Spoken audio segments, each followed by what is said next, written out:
좀 처음부터 좀 복귀를 해보죠. 애초에는 육사에 있는 독립운동가 흉상 5절을 전부 다 옮기겠다고 시작을 했죠. 애초에 시작은 그랬어요. 홍범도만이 아니고 예. 김좌진, 이범석, 지청천, 이회영 선생 동상까지 다 옮기겠다. 그렇게 시작을 했다. 이제 반발이 심하고 특히 이회영 선생의 이제 손자 되시는 분이 지금 현재 광복회장이잖아요. 그러다 보니까 이제 절충을 하면서 굳이 이제 흠을 잡아하는 게 홍범도였기 때문에 애초 의도는 한국 육군사관학교와 독립운동의 역사를 단절시키는 것에서 시작을 했죠. 중단을 하기는 뭐 하니까 이제 홍범도 장군의 이제 그 소련 공산당 가입 이력만 문제 삼아서 얘기를 했고, 그 홍범도 장군뿐만 아니라 안중근 씨라든가 지금 육사에 있는 이제 다른 독립운동가들의 사적들을 전부 지우는 작업은 계획대로 진행하고 있는 걸로 알고 있어요. 안중근 씨도 없애고 뭐 이런다고 하고 이제 얘기 나왔어요.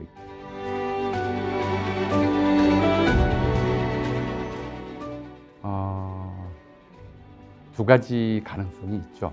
첫 번째로는 이제 지금 이제 이 정권의 이념적 부분을 담당하고 있는 뉴라이트의 역사관이 독립운동을 이 표현을 좀 정확하게 제가 이 표현을 쓰는 것이 옳은지 잘 모르겠어요. 혐오하는 좀 쪽이에요.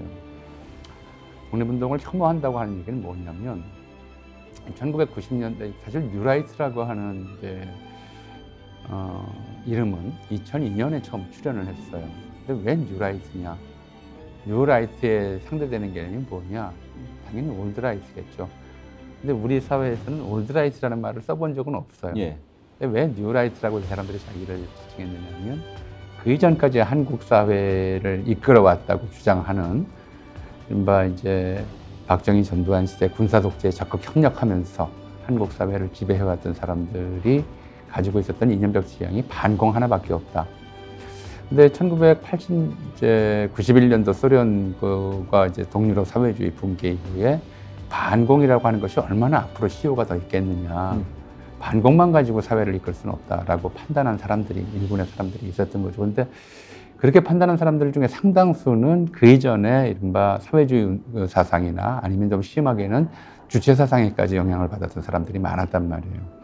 그들이 자기들이 이제 우리 사회를 지배해왔던 올드라이트에 좀 혁신의 바람을 불어오겠다라고 해서 새로 창조해야 되는데 창조는 못하고 찾아낸 것이 19세기 말부터 세계를 휩쓸다가 2차 대전 이후에 저거는 쉽게 말하면 인간 말종의 사상이다라고 이제 역사에서 퇴출됐던 이제 자유주의였어요. 예. 시장주의였죠.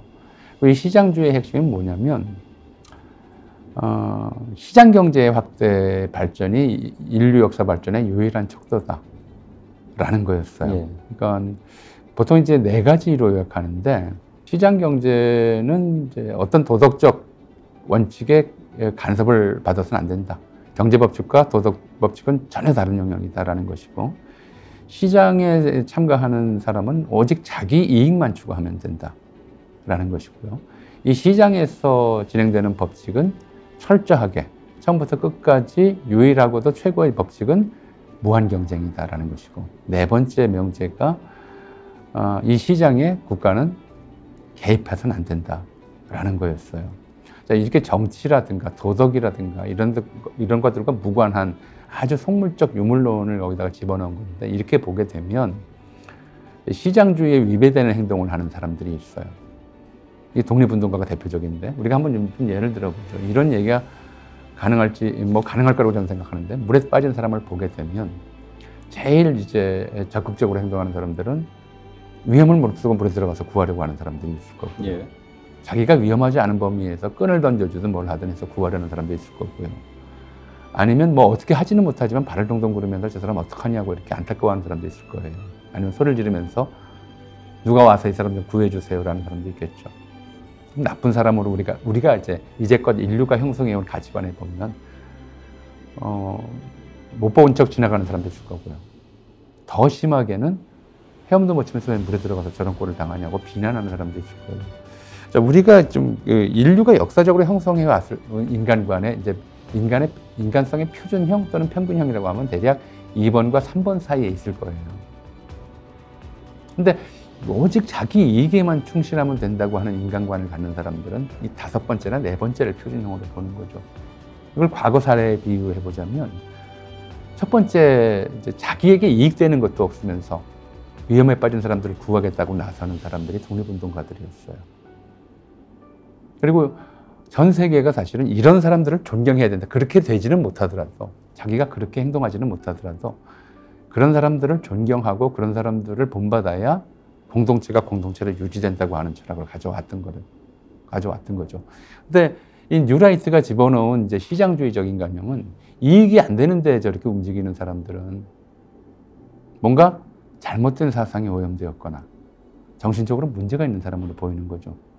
그래서 1990년대 중반부터 그런 이야기를 하는 사람들이 나타나기 시작해요. 예를 들어서 김구가 우리 역사에 실질적으로 기여한 바가 뭐가 있느냐, 역사 발전에. 젊은이들 꼬드겨서 폭탄 던지게 만들었고 그렇게 사회 혼란시켰을 뿐이지 그렇게 했다고 독립이 됐느냐. 하다못해 일본의 통치 방식을 바꾸기라도 했느냐.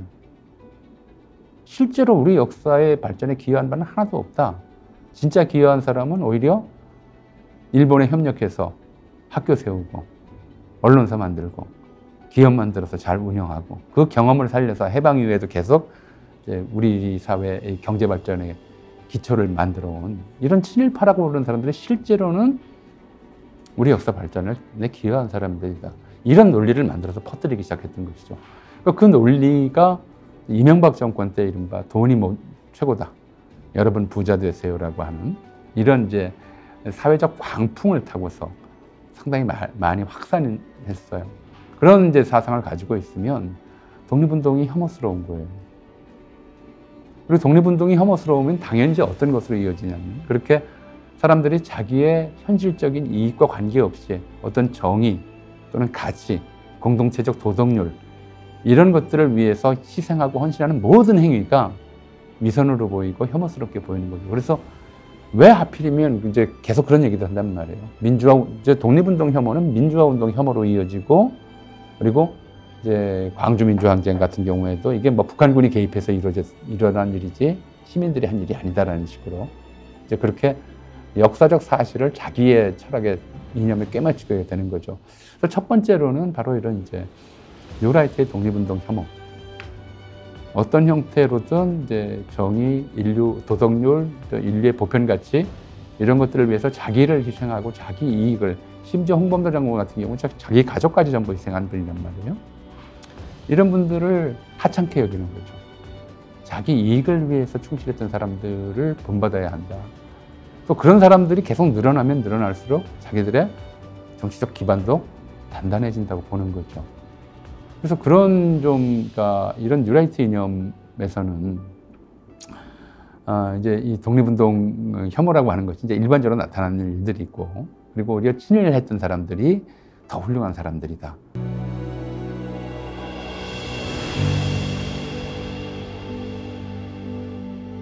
홍범도 장군이 살던 시절이나 하다못해 70년 전, 한 50년 전만 해도 우리가, 이건 제가 시장주의라고 그랬어요.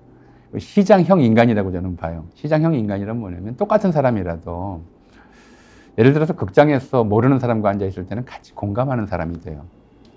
거기서 극장에서 나오는 메시지에 같이 공감하고 같이 눈물 흘리고 같이 웃고 이런 사람이 되죠. 공감형 인간이 된다면 시장에서 모르는 사람과 만났을 때는 서로 경쟁하는 인간이 돼요. 자기 이익을 이제 극대화하기 위해서 그렇게 흥정도 하고 갖고 야박하게 굴고 그런 인간이 되는 거죠. 서로 다른 인간이에요. 그런데 한 인간이 이런 다른 모습들을 보일 수가 있거든요. 평생 시장 바닥에서 콩나물 아니면 떡볶이 몇 푼이라도 더 팔려고 이렇게 했던 분이 늙어서 전 재산을 학교나 고아원이나 이런 데 기부할 수도 있어요. 사람은 시장에서 보이는 모습하고 다른 곳에서 보이는 모습이 다를 수밖에 없는데 이걸 표준으로 만들어버리니 이게 이제 시장형 인간을 표준으로 만드는 일종의 좀 이념적 또는 이제 이데올로기적 공작인 거죠. 근데 왜 이렇게 늘어나냐면 사실은 몇십 년 전만 해도 사람이 시장형 인간이 되는 경험은 며칠에 한 번 하고 말았어요. 근데 이제 자본주의가 고도로 발전하고 이른바 네트워크 시스템이 확산하면서 요즘 사람들은 매일 시장 속에서 살아요. 아니 심지어 시장의 손바닥 안에 들어와 있어요. 최저가 검색하고 어떻게 하면 내가 적게 내고 싸게 좋은 물건을 살 수 있는지 그걸 매일매일 체험하거든요.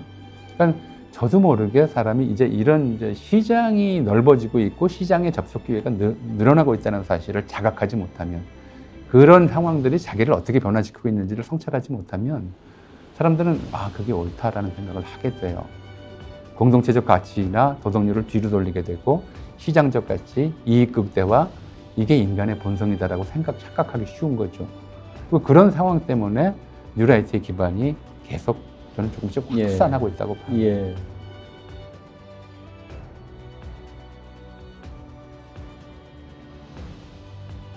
두 번째로는 이제 이 뉴라이트가 갖고 있는 이제 이념적 성향이 바로 이제 그 올드라이트와 대립되는 게 아니라 반공주의밖에 없었던 올드라이트의 시장주의를 결합했다.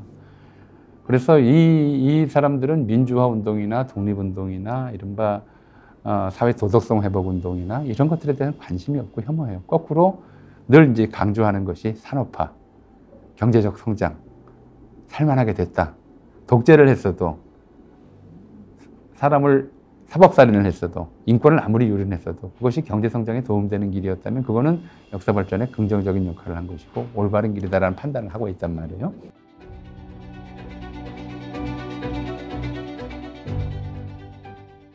그렇죠. 그러니까 늘 얘기하는 것이 우리는 아직도 배가 고프다는 얘기잖아요. 우리가 선진국이 됐다 하더라도. 그리고 무엇보다도 인간에 대한 기본을 주어진 조건에서 자기 이익을 극대화하기 위해 합리적 선택을 하는 존재라는 것이 인간관의 기본에 깔려 있어요.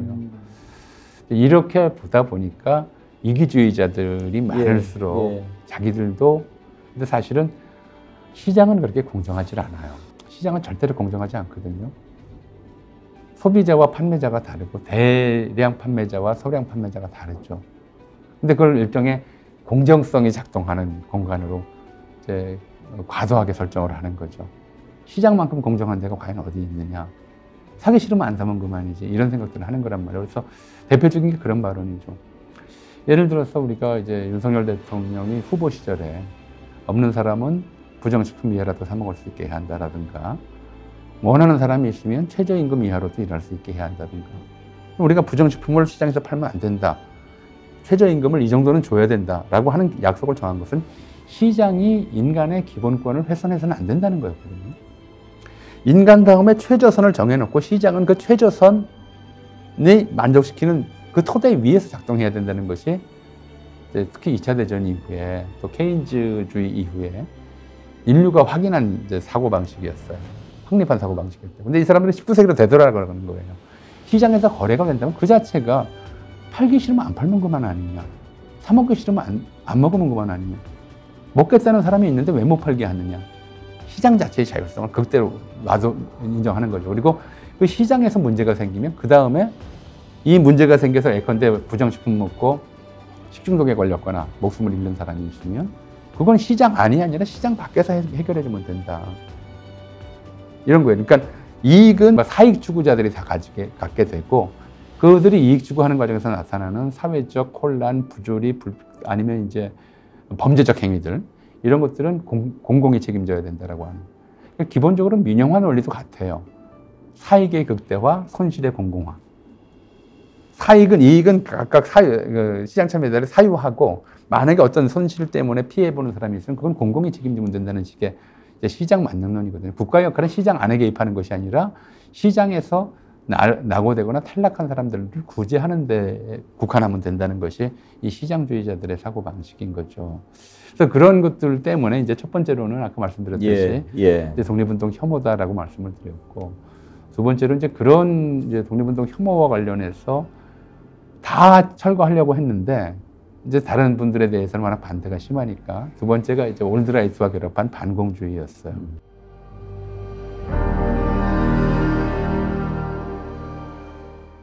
첫 번째로는 이제 이 뉴라이트 사고는 이른바 시장에서 우월한 지위를 확보하고 있는 사람들, 엘리트들에게 굉장히 친화적이에요.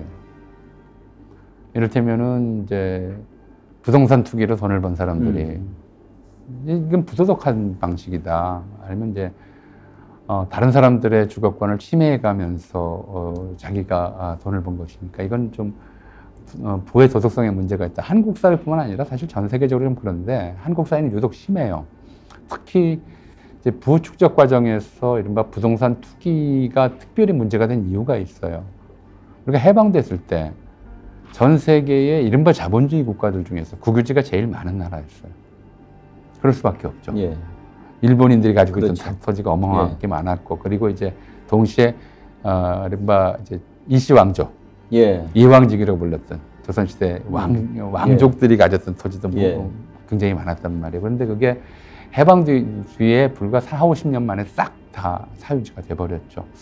뭐 이런 모든 과정들 속에서 나타나는 이제 이른바 기회에 대한 접근성이라든가 또 정보의 차별적 전달에 따른 이제 부동산 투기. 그러니까 부의 부도덕성에 대한 이제 비판이 나오고, 이런 것들에 대해서 항변할 수 있는, 혹은 이제 저항할 수 있는 가장 대표적인 논리가 돈 버는 데 도덕이 어디 있느냐는 거죠. 그 논리가 일단 그 논리를 제공해줘요.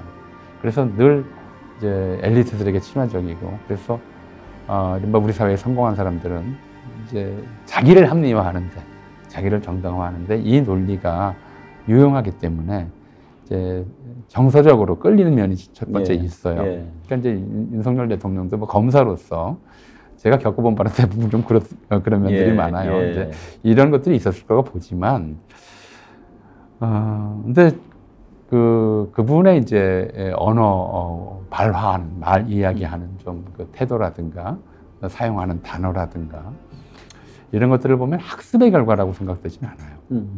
본인이 뉴라이트와 관련된 좀 깊이 있는 공부를 했다기보다는 이제 윤석열 대통령에게 아주 큰 영향력을 미치는 사람들이 계속 어떤 단어들을 또는 어떤 좀 이념들을 집중적으로 전달해 온 것 같고, 거기에 기본적으로 좀 그런 생각에 친화적이기 때문에 쉽게 빨려 들어간 게 아닌가. 그래서 그 시점으로 보면 적어도 검찰총장 할 때까지만 해도 어떤 철학이나 이념에 대한 생각은 없었을 거라고 보여요. 근데 대통령 후보로 나오면서 주변에서 이제 대통령을 만들어주겠다.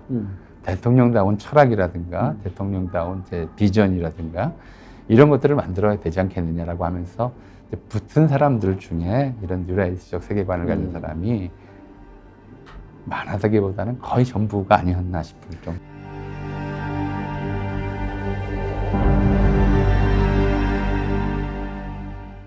그러니까 친일의 문제로만 국한할 수 있는 문제는 아니다라는 거죠. 예, 예. 그러니까 이제 친시장이다. 그러니까 시장 만능론이고 첫 번째로는, 두 번째는 반공주의인 거죠. 그러니까 사실은 1927년에 홍범도 장군이 소련에서 소련공산당에 입당을 했는데, 그때가 언제냐면 국내에서는 신간회가 결성되던 해예요. 예. 신간회는 아시다시피 독립운동하는 쪽에서 좌우 합작단체였단 말이에요. 민족주의자와 사회주의자들의 결합체였단 말이에요. 그러니까 그게 더 민족적 과제가 더 중요하다. 뭐 좌냐 우냐는 이제 오히려 부차적이다라고 하는 그런 이제 생각이 국내에서조차도, 뭐 국외에 다른 이제 정의부, 참의부, 신민부 같은 국외의 민족 단일당 결성 움직임을 말할 것도 없고 이런 분위기에서 진행되었거든요. 근데 그런 역사적 맥락을 다 이제 빼버리고 마치 초등학생들이 쟤 나쁜 놈이야 아니야 질문하듯이 공산당 입당했으니까 나쁜 놈이야 라고 얘기하는 식으로 이제 돌아가는 거죠. 그래서 뭐 아버지가 어떠냐라고 하는 문제들이 물론 이제 영향이 있을 거예요. 어려서부터 받아온 교육 과정에서 있을 거라고 생각을 합니다만은 그게 압도적이라고 보이지는, 왜냐하면 우리가 이제 비슷한 또래 살아왔지만 우리 세대들, 제가 우리 세대라고 말씀드리는 거는 1953년에 이제 초등 의무 교육이 시작돼요. 그리고 그 이후에 출생한, 그러니까 1953년에 초등학교 입학한 세대, 그 대략 보면 1946, 7년생부터 대학 교육이 대중화한 1980년대까지 한 40년간은 인류 역사상 아주 독특한 시대였어요. 어떤 시대였냐면 자식이 부모한테 아버지가 뭐하라 라고 오히려 더 잘난 체 하던 시대. 자식 세대가 부모 세대보다 평균적으로 가방끈이 훨씬 길어진 세대. 예. 학업. 그런 세대였기 때문에 우리 세대의 좀 일반적인 특징 중 하나가 자식이 부모 말을 잘 안 듣는 거였어요. 예. 그러니까 아버지가 그랬다. 물론 이제 아버지의 그 지적 수준이나 교육 정도나 이런 것들이 보통의 아버지와는 달랐지만 그랬다고 해서 그 세대가 아버지의 영향을 일방적으로 받았기 때문이다라고 그렇게 좀 하기는 어려울 것 같아요.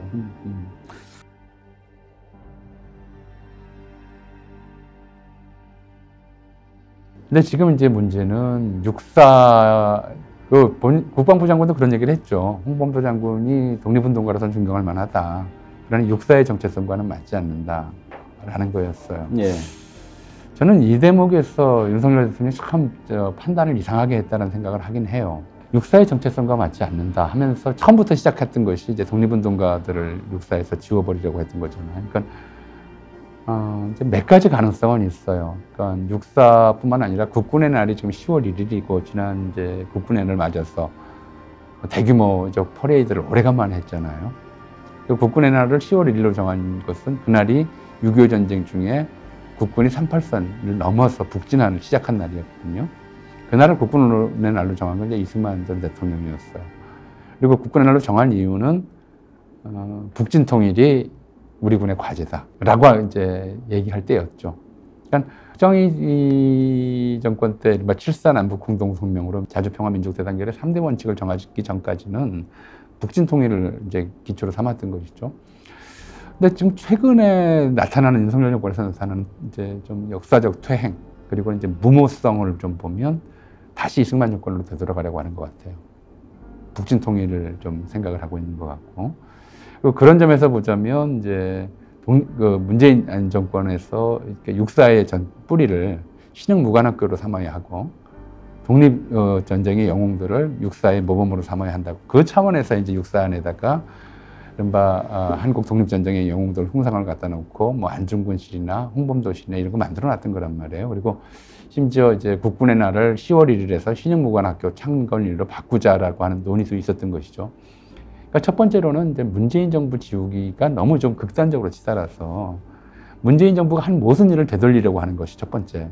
두 번째로는 이제 워낙 이제 70년대와 비교해 보자면 남북한 간의 이제 힘의 격차, 군사력, 경제력 할 것 없이 모든 면에서 힘의 격차가 현격해졌기 때문에 자신감이 생긴 거죠. 우리가 원한다면 국진 통일을 할 수 있다라고 하는 전쟁을 통한 통일에 대한 이제 전망 이런 걸 세우고 있는 것인데. 그러니까 이러면서 이제 독립운동사와 육사와는 무관해야 한다. 육사는 철저하게 6.25 전쟁과 그 직전에 이른바 좀 활동을 통해서 정립된 것으로 봐야 한다라고 하는 이데올로기가 나오는 데다가 한국군의 뿌리가 주로 이제 만주 군관학교, 예. 일본 육사 출신들이 더 많고 광복군 출신들 아주 소수였죠. 사실은 이승만 대통령조차도 그렇게 이런 사람들을 이제 군의 주요 지휘부로 임명하면서 육사 교장만은 어떻게든 독립군 출신으로 광복군 출신으로 하려고 했어요. 육사의 정신은 우리 나라를 지키는 데 있는 것이고 우리가 나라를 잃었던 경험은 이제 일제강점기부터 시작되는 거니까 반공이 중요한 것이 아니라 민족, 국가를 지키는 것이 중요하다는 발상이었단 말이에요. 근데 이번 국방부 장관 발언이나 정부 공식적인 좀 언급을 보면 육사는 공산당과 싸우는 것이다라는 얘기를 하고 있는 거예요. 나라를 지키는 게 아니라. 심지어 국방부 장관은 그런 얘기도 전에 했었잖아요. 이완용이 이해가 된다. 나라를 팔아먹는 국방부 장관이 어디 있을까? 힘이 약하다고 해서.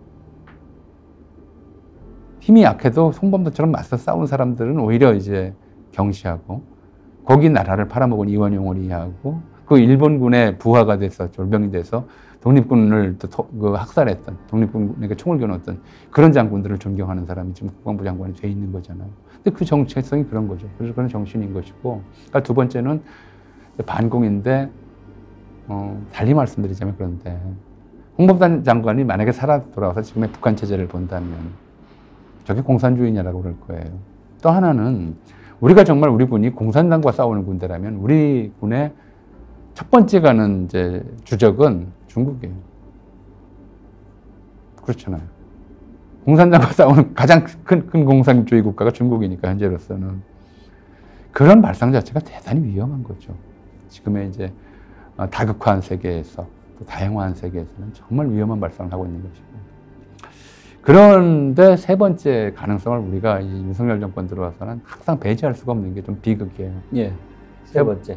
세 번째 가능성은 이게 어떤 합리적 이론이나 이데올로기와 관계가 없을 수도 있다는 거죠. 늘 그런 문제가 있었죠. 예를 들어서 윤석열 대통령이 후보실에 손바닥에 왕자 쓰고 나온 것을 어떤 이데올로기로 설명할 수 있겠어요? 이게 뉴라이트 이데올로기 나올 수 있는 것도 아니고 네. 무슨 뭐 자유민주주의 이데올로기에서 나올 수 있는 것도 아니에요. 그러니까 그런 쪽에 어떤 이데올로기적 지침 비슷한 것들, 최근 들어 예를 들어서 국민의힘이 이제 김포 서울 편입설을 갑자기 편입 공약을 갑자기 내왔단 말이에요. 솔직히 그거 어디서 나온 얘기냐? 우리가 87년쯤에 현행 헌법을 제정할 때 헌법에 반드시 헌법에 들어간 것 중에 하나가 그거였어. 새로 들어간 것이 국가의 국토 균형 발전의 책무를 부여했죠.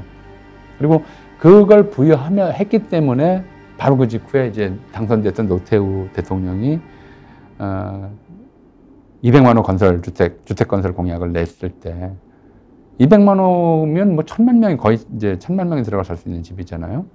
그 집을 그 지역들을 이제 서울 가까운 분당, 평촌, 산본, 일산으로 정했는데 서울로 편입을 안 했어요.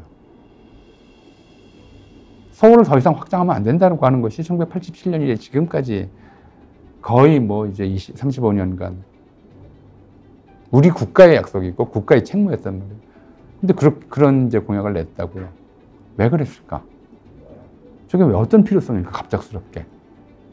저게 예컨대 뉴라이트 사상과도 관계가 없는 것이고 계속 얘기했던 지역균형 발전과도 관계가 없는 것이고 뭐 굳이 있다면 이제 그 지역 주민들의 표심을 흔드는 거 말고는 없는데 그렇게 표심을 서울 이제 인근 지역 사람들의 표를 얻는 대신에 그 다른 지방 도시들 사멸해 가고 있는 지방 도시들의 표는 또 어떻게 하려고 그러나 이런 의문들이 생기잖아요. 그런데 여기에 이제 어떤 무속인이 경기도 전체를 서울로 편입해야 된다는 발언이 그 전에 있었다는 게 나왔을 때 사람들이 그래서 그렇구나라고 생각하는 사람들이 많았거든요. 왜 하필이면 다 다른 독립운동가들을 다 놔두고 결국 다 하려다가 마지막에 홍범도 하나로 이제 줄였느냐. 이쯤 되면 이제 저게 어떤 정치적 이득이 있지? 예를 들어서 저런 걸 한다고 해서 홍범도 장군을 육사에서 쫓아낸다고 해서 육사의 이미지가 좋아지나 아니면은 대통령 지지율이 올라가나 아니면 국민의힘의 지지율이 올라가나 저런 걸로 정치적 이득을 볼 게 아무것도 없잖아요. 이념에 충실한다고 해서 저것이 무슨 이념적으로 어떤 좀 다른 이념을 강화시키는 역할을 할 수는 있어요. 뉴라이트 이념을 강화시키는 역할을 할 수 있고 또 무조건적이거나 무지성적인 추종자들에게는 그래 공산당에 가입했던 경력이 있는 사람은 안 되지라고 얘기할 수 있겠지만 전체적으로 보면 이게 정치적으로는 정치공학적으로는 도저히 이해할 수 없는 일이거든요. 그런 경우에는 이제 비합리적인 동기가 있다고 볼 수도 있는 거죠.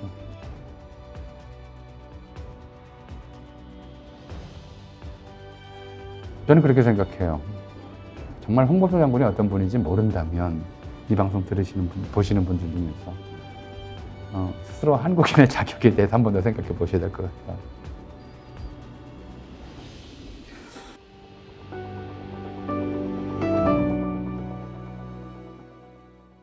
이제 그것만 말씀드릴게요. 모든 질문은 여기에서 끝난다. 이게 대통령 책상이잖아요. 예. 모든 책임도 그렇고요. 예. 어떤 사람들이든 모든 제안 자체가 대통령은 누구한테 물어볼 수가 없는 사람. 끝까지 물어보지만 최종 결정은 대통령이 해야 돼요. 근데 왜 이제 아까 그런 말씀을 하셨지만 왜 이상한 일들이 자꾸 벌어지느냐면 최종 결정을 안 했기 때문이에요. 그럼 누가 결정을 하느냐? 최종 결정 원자가 과연 누구냐? 이런 의문을 이제 첫 공직자들이 두 번째로는 이제 언론인을 포함한 일반인들이 늘 갖게 돼 있어요.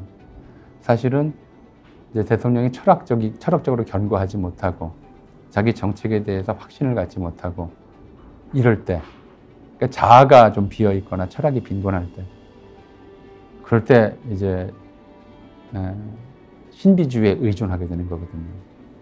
그래서 항상 말로가 안 좋은 거예요.